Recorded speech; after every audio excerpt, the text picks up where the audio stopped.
The sense of shock that we all feel as a city and as a nation, and indeed across the world, there have been expressions of love and sympathy and support for the people of Christchurch, and particularly for the communities that have been on the receiving end of this attack.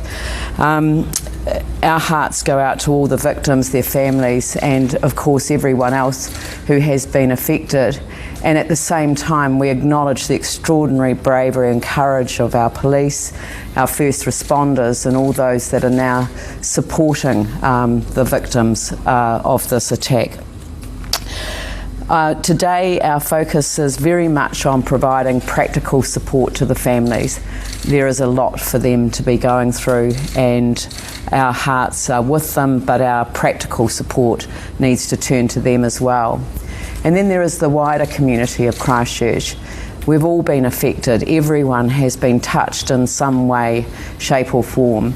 And the messages that I've had overnight have been a desire to come together as a community and to reach out and offer solidarity to our community, our Muslim community, a part of our community. We are a very diverse city in Christchurch. We have welcomed new people into our city. We are talking about people in the city who have lived here for years and years and years. They are our friends, they are our neighbours. We embrace them at this time, and I know that I speak for all of the people in Christchurch when I say how much we want to come together to support them.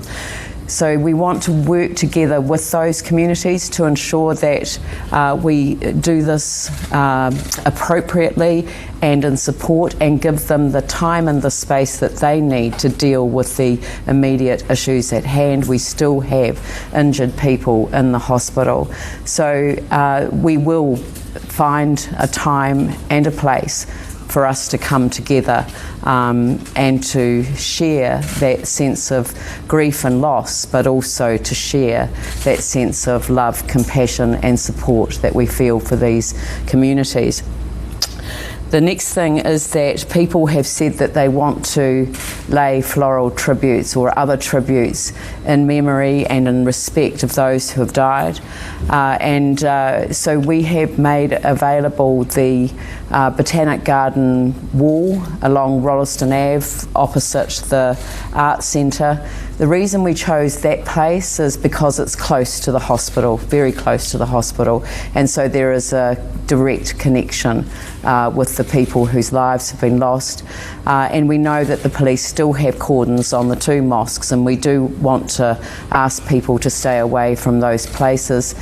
We will ensure that those tributes are made available to the community at an appropriate time. The next thing that has come through is a strong desire also to contribute money. There are people who are offering financial support that want to help out.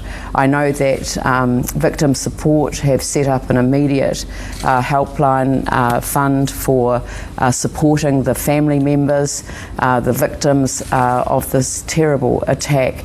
And the Christchurch Foundation, which has been recently established, will also set up a fund, because it won't just be for the immediate aftermath of what we've experienced in the city, but it will be about rebuilding communities, rebuilding what has been lost, and ensuring that the communities are able to be well supported into the future. And that will be announced by the Christchurch Foundation this morning.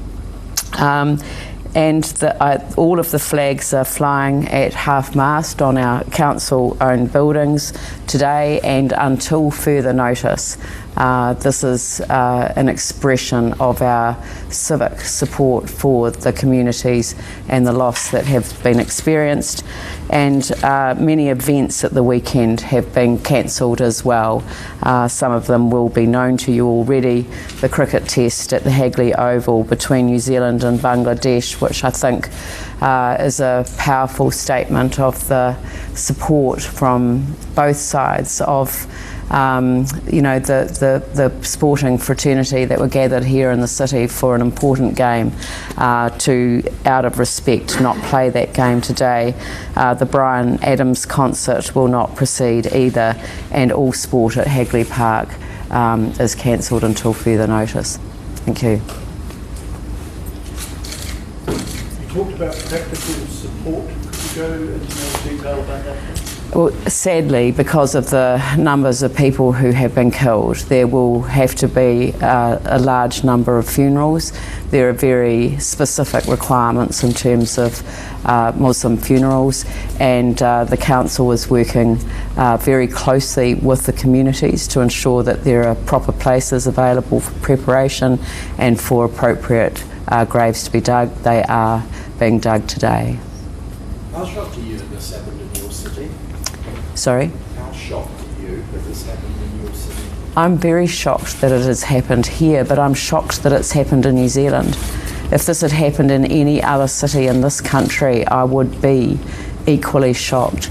And I think the reason that we have been targeted, and this was, as I understand it, a deliberate decision to target our city and our country, was because we are a safe city and a safe country, and that was the message.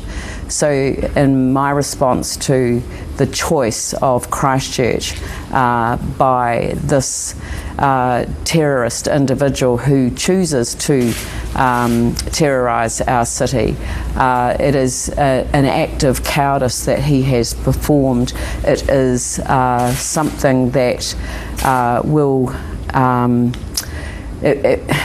I guess there are no words to describe the revulsion that I feel for the propaganda that he wanted to bring with this, and I will not give voice to that propaganda. His was the voice of hate, and the only way that communities can respond to the voice of hate is to come together in love, compassion and kindness. Are you concerned about potential extremist movements in Christchurch? I haven't been so concerned at all. I've obviously only been the Mayor of Christchurch for the last 5.5 years, and prior to that, though, I was a Member of Parliament for over 20 years, and this sort of extremism is not something that we've seen here. But he is not from here. He came here with hate in his heart and intention to kill in his mind. So he did not develop his hatred here. He came here to perform this act of terrorism. Have you spoken to the Mayor of Dunedin? No, I haven't spoken to the Mayor of Dunedin. I've heard this morning that on the radio that there is an interest in a property in Dunedin.